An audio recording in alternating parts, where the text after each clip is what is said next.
اعوذ باللہ من الشیطان الرجیم بسم اللہ الرحمن الرحیم وَإِذَا سَأَلَكَ عِبَادِي عَنِّي فَإِنِّي قَرِيبٌ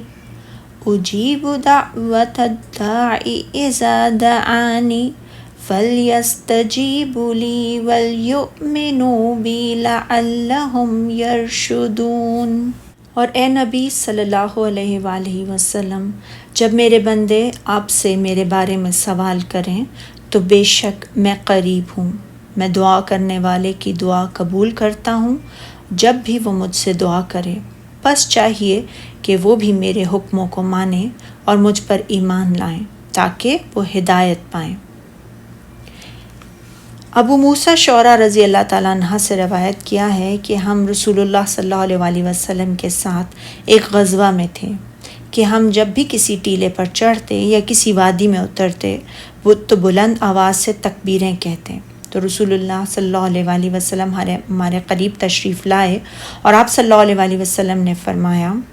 لوگو اپنے آپ پر رحم کرو، تم کسی بہرے یا غائب کو تو نہیں پکارتے بلکہ تم تو اس ذات گرامی کو پکارتے ہو جو خوب سنتا اور خوب دیکھنے والا ہے۔ جس ذات گرامی کو تم پکارتے ہو وہ تو تم سے تمہاری سواری کی گردن سے بھی قریب تر ہے۔ پھر آپ صلی اللہ علیہ وسلم نے فرمایا، اے عبداللہ بن قیاس، کیا میں تمہیں جنت کے خزانوں میں سے ایک کلمہ نہ سکھاؤں؟ اور وہ کلمہ ہے لا حول ولا قوت الا باللہ۔ تیری توفیق کے بغیر نہ کوئی گناہ سے بچ سکتا ہے اور نہ نیکی ہی کر سکتا ہے۔ حضرت انس رضی اللہ تعالیٰ عنہ سے روایت ہے کہ نبی اکرم صلی اللہ علیہ وسلم نے فرمایا، اللہ تعالیٰ فرماتا ہے میں اپنے بندوں کے اس گمان کے مطابق ہوں جو وہ میرے بارے میں رکھتا ہے، میں اس کے ساتھ ہوتا ہوں جب وہ مجھ سے دعا کرتا ہے۔ حضرت ابو سعید خضری رضی اللہ تعالیٰ عنہ سے روایت ہے نبی اکرم صلی اللہ علیہ وسلم نے فرمایا،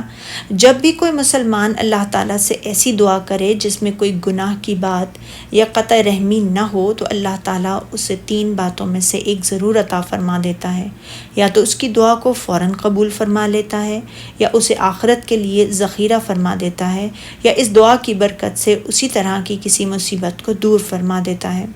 صحابہ کرام رضی اللہ تعالیٰ عنہ نے عرض کیا، پھر تو ہم کثرت سے دعائیں کریں گے؟ تو آپ صلی اللہ علیہ وسلم نے فرمایا، اللہ کی رحمت بھی بہت زیادہ اور بے پایاں ہے۔ اسی طرح روایت ہے حضرت عبادہ بن صامت رضی اللہ تعالیٰ عنہ نے بیان کیا، نبی اکرم صلی اللہ علیہ وسلم نے فرمایا، روئے زمین پر جو بھی مسلمان آدمی اللہ تعالیٰ سے دعا کرے تو اللہ تعالیٰ اس کی دعا کو قبول فرما لیتا ہے، یا اس کی دعا کی وجہ سے کسی طرح کسی مصیبت کو دور کر دیتا ہے، بشرطے کہ وہ کوئی ایسی دعا نہ کرے جس میں گناہ یا قطع رحمی کی کوئی بات ہو۔ حضرت ابو ہریرہ رضی اللہ تعالیٰ عنہ کی حدیث بیان کیا ہے کہ رسول اللہ صلی اللہ علیہ وسلم نے فرمایا، تم میں سے ہر ایک کی دعا قبول ہوتی ہے بشرطے وہ عجلت سے کام نہ لے۔ عجلت یہ ہے کہ وہ کہے میں دعا کرتا ہوں مگر میری دعا تو قبول ہی نہیں ہوتی۔ امام مسلم میں آپ رضی اللہ تعالیٰ عنہ سے روایت ہے کہ نبی اکرم صلی اللہ علیہ وسلم نے فرمایا، بندے کی دعا ہمیشہ شرف قبولیت سے نوازی جاتی ہے بشرطے وہ گناہ یا قطع رحمی کی دعا نہ کرے